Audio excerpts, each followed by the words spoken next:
अस्सलाम वालेकुम प्यारे बच्चों, एक दफ़ा फिर मैं आपकी खिदमत में हाज़िर हूँ। आपका अंकल अहमद अदनान तारिक। कुछ दिन तक मैं आपसे गैर हाज़िर था, ज़रा मेरी जॉब की कमिटमेंट थी जिसकी वजह से मैं बिज़ी था। तो आज बड़ा मुबारक दिन है, ईद का दिन है और मैं खुश हूँ कि दोबारा चलें, मतलब जो है ना जी, मैं आज आपको ज्वाइन कर रहा हूँ। और सबसे बड़ी खुशी आपको पता है मुझे यही होती है कि मैं आपको नई नई कहानी और नई नई नज़में सुनाता रहूँ।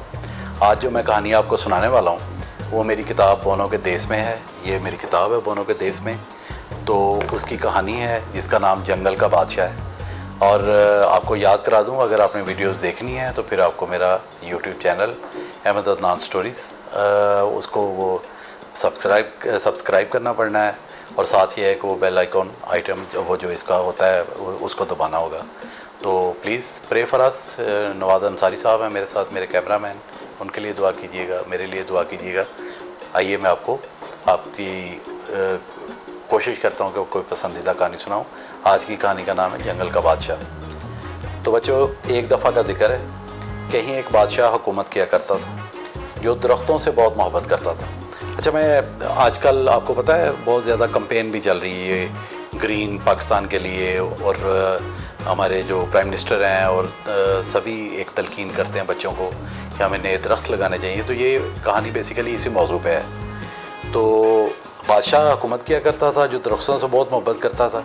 अभी वो पालने में झूलने वाला बच्चा था जब उसकी आया ने उसका झूला ऐसी जगह पर रखा जहाँ एक बहुत बड़े शाहबलूत के दरख्त की शाखों पर हवा से सब्ज़ पत्ते उसे हिलते नज़र आते थे। उसे ज़िंदगी से प्यार था, लेकिन दरख्त तो उसके दिल को अजीब सी खुशी देते थे। दरख्तों को देखकर खुशी से उसकी आंखें नम हो जाती थी। उसे लगता था कि सरसब्ज़ दरख्त कायनात की सबसे खूबसूरत चीज़ें हैं। जब वो बच्चा था तो हर दरख्त पर चढ़ना उसका महबूब मशगला था। जब वो दरख्त पर खासा ऊंचा शाखों से छुप जाता तो उसे लगता कि गोया वो उस दरख्त का हिस्सा बन गया हो। उसका दिल करता कि वो हमेशा इसी दरख्त पर चढ़कर बैठा रहे। शाही बढ़ई ने उसके लिए एक नकली दरख्त भी बनाया हुआ था जिस पर खेलते वक्त वो भूल जाता कि वो कोई शहजादा है, और कई पहर वो इस दरख्त के साथ आम बच्चों की तरह खेलता रहता। तमाम शहजादों को बड़े होने तक इल्म हो जाता कि उन्हें आखिर बादशाह बनकर रियासत की ज़िम्मेदारी उठानी होगी। कुछ शहजादों से तो ये इंतज़ार नहीं हो सकता कि कब वो बादशाह बन जाए, लेकिन कुछ शहजादे खामोश ज़िंदगी गुजारना चाहते हैं और चाहते हैं कि ज़िंदगी अपनी मर्ज़ी से गुजारें। हमारी कहानी का बादशाह भी इन्हीं शहजादों जैसा था। अगर उसका बस चलता तो वो फितरत के हसीन शाहकार दरख्तों के साथ सारा वक्त गुजारता और दरबार की मसरूफ़ ज़िंदगी से परे ही रहता।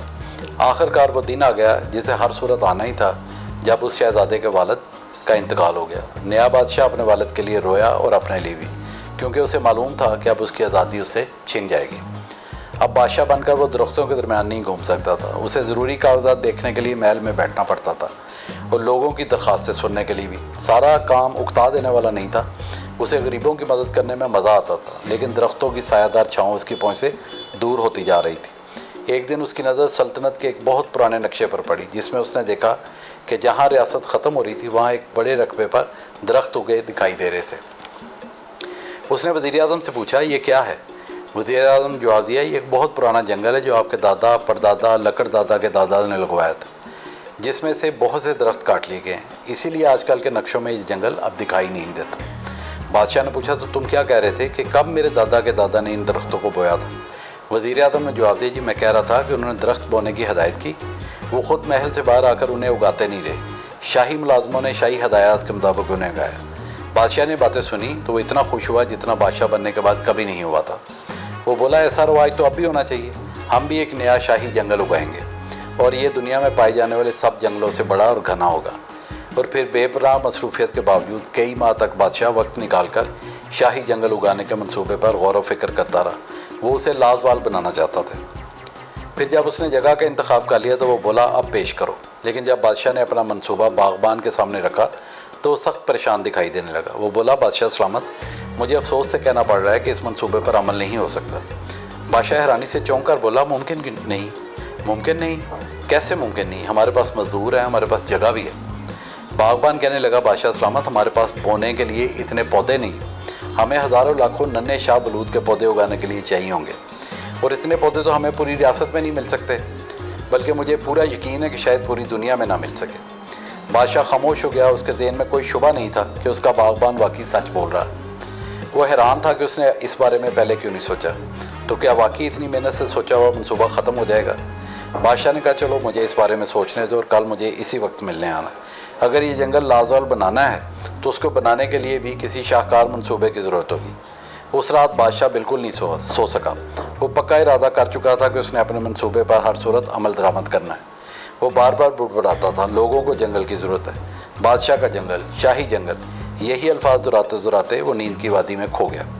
अगली सुबह बादशाह से इंतज़ार नहीं हो रहा था कि कब बागबान आए, और फिर जब वो आया तो बादशाह ने उसे अपना मंसूबा बताया। बागबान की आंखें खुल गईं, लेकिन उसके चेहरे पर मुस्कुराहट से उसे मालूम था कि यह मंसूबा हर सूरत में कामयाब होगा। कोई वक्त ज़ाया किए बगैर बादशाह ने रियासत के कूचे कूचे में इश्तहार लगवा दिए, जिन पर लिखा हुआ था सब मुतवज्जो हों, सबको दावत दी जाती है कि हर कोई शाह बलूत के फलों से बीज शाही जंगल के लिए उगाए। हदायत नीचे दर्ज हैं, आपका उगाया हुआ दरख्त हज़ारों साल ज़िंदा रहेगा।